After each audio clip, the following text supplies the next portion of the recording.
Dr. Patrick Wyman writes for Bleacher Report and the Washington Post. He's an MMA expert and also a historian, and he's with us live on Skype from Los Angeles. Dr. Patrick, thanks for being with us. Let's combine your areas of expertise. If this fight happens, how will history remember it?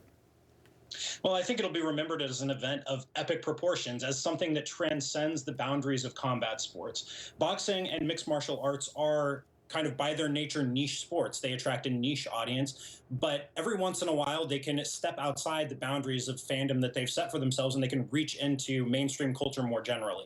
This would be the kind of event that could do that, that could be popping up on things like CNN. When, most boxing and MMA events struggle to make even just sports pages, this would be the kind of thing that would draw interest from just about everybody. That's how I think it would be remembered, as a huge event. All right. I mentioned in the introduction that the last big fight in Vegas was a bust. Mayweather is just too defensive a boxer for there to be any real fireworks. So what do you think McGregor could do to trouble him? Well, I think he could get in his face. Floyd has never liked, going back to the beginning of his career, fighters who just get after him. When we look at the closest fights of Mayweather's long and illustrious career, the fighters that he struggled with were guys like Marcos Maidana, not necessarily the most skilled boxers, but ones who were willing to take it to him, force him to the ropes, and just work his body, just to make him fight, to take him out of the pace with which he's most comfortable. Now, there's obviously an enormous skill deficit between the two men in a pure boxing fight, but we know that McGregor likes to move forward, he likes to get aggressive, and theoretically, under those circumstances, he's got the power to make Mayweather feel his punches. It would be exciting. I mean, I have no doubt about that. How do you feel the two sports feel about this? UFC is giving boxing as a business a real run for its money. So what would it mean, for example, if Mayweather was to lose?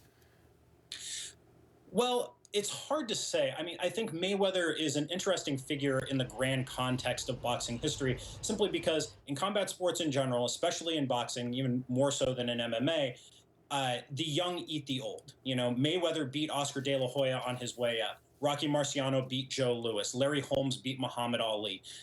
Mayweather has never been beaten. All of the hype, all of the profile that Mayweather accrued over the course of his long career, he never passed that on to anybody. If he were to pass on all of that stardom to Conor McGregor, I think it would mark the end of a long period where MMA's popularity has eclipsed boxing. Boxing has an older fan base. It's not acquiring new fans the way that it needs to if it wants to survive as anything other than a niche sport. I think it would really mark the culmination of a long trend where MMA has been on the rise and boxing has been at best holding steady.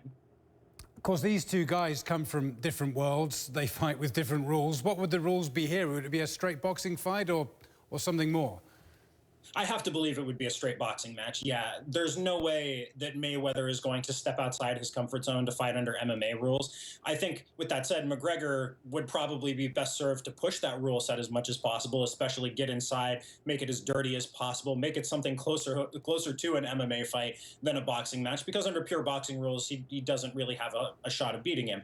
But all of the leverage here is Mayweather's. He's the one with the biggest name. He's the one who's going to draw in all the agreements. He's got his own promotional company. If it's going to happen, it's going to be under Mayweather's terms, and those would be boxing terms, yeah. All right, yeah, we are talking as if it is going to happen, and of course, we don't know that for sure, but it is being rumoured. What do you think in your gut? Is this going to happen? And if so, how much is it going to be worth? I do think it's going to happen. I may be among the minority in that regard right now. There's a lot, you could ask a lot of people who would give you a lot of sober analysis as to the hurdles that have to be cleared for that. But at the end of the day, if it makes dollars, it makes sense. And this is a fight that makes sense for everybody involved. It's, from Mayweather's perspective, it's an easy payday. From McGregor's perspective, this is the biggest fight that could possibly be made for him, outstripping anything that he could do in MMA by orders of magnitude.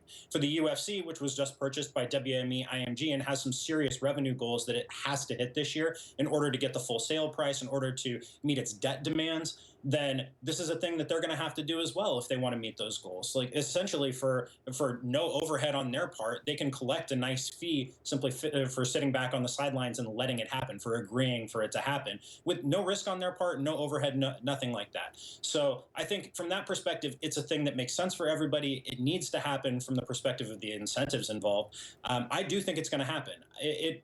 There will probably be some conditions for Conor McGregor, like he agrees to fight a certain number of times under these conditions for the UFC, but it simply makes too much money I mean, hundreds of millions of dollars. The billion-dollar figure is maybe a little high, but 300 million in pay-per-view revenue alone, that's certainly doable.